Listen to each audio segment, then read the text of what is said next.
Hi there, I'm Rachel Baxter. Going to share a word that I received on March 14th of 2020. You can find this at scrollandfigleaf.wordpress.com. Thanks. Daughter of the Most High God, you are mine and I am yours. Fear not. Carry no burden. Trust me for daily manna. You don't need to be the provider. You don't need to have all the answers. Remember that it is I who gives you the words. I have placed all the treasures of heaven within your heart and within your mind. This is a serious time, but this is not the end of all things. This is the beginning of the end of this age. This leads to the start of a new age, which should bring much excitement. I know that it is not easy to let go of everything you've ever known. I give grace in the process of letting go. Do not be too harsh on yourself. It's going to be okay. And it's good to reassure my people that it will be okay. I'm going to see them through this, and they will make it to the other side. There will be a crossing over as they are Hebrews, just as my son Abraham. We must cross over together into all the promises I have for you. When Joshua led my people into the promised land all those years ago, I did not leave them. Though I no longer made my presence known in a pillar of fire or a cloud, I did go before them. The fear of the Lord was made known to their enemies, and they were easily conquered. In the same way, I will help you to easily conquer all your enemies.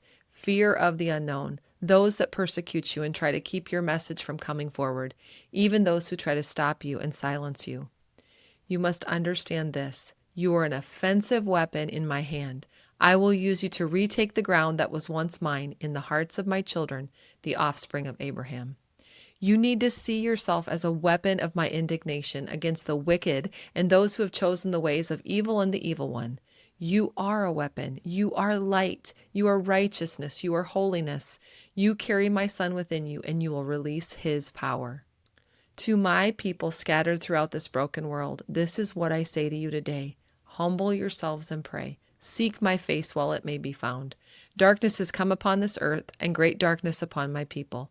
Rebuke the darkness and turn to the light. Repent from all of your sin, which has brought with it brokenness. Seek forgiveness and to forgive. Search your hearts and forgive those who have hurt you. Do this and have freedom. You will have freedom from the chains that bind you. You will have freedom to hear me. You will have new courage to follow me. Do not follow after the ways of this world and the wisdom of men. What has been released upon this earth will confound man, but my wisdom brings clarity. I will help you to see clearly what is happening and where you are to go to remain safe, protected, and provided for. I want to speak to those who are leading my church in this hour. Cling not to your own understanding, but in all your ways acknowledge me and my leading and my wisdom, and I will make your path straight. I am rebuilding my church brick by brick. This is just the beginning. You know that my church is not a building, but a people. So do not cling to the building. Cling to me. Seek me for wisdom to release to my people who are frightened and uncertain.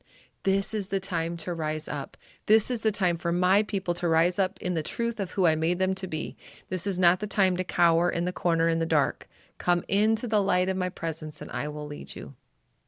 There is still time to get your house in order. In fact, you have more time now that the idols you cling to have been torn down. A reference to the closures and suspension of everything in our life at that time. I've given you an opportunity to redeem the time, so do not waste it. Open my word and read it. Ask Holy Spirit to guide you into all understanding. Be comforted. Children of the Most High God, I have not forsaken you. I am right here, desiring to walk with you through this time of famine. I have made a way. Trust in me to provide for you and to protect you. This is who I am as your Father. Be who I made you to be, a holy and righteous people with hearts given over to my love for them. I will lead you and I will guide you and I will give you hope if you will follow me. Thanks.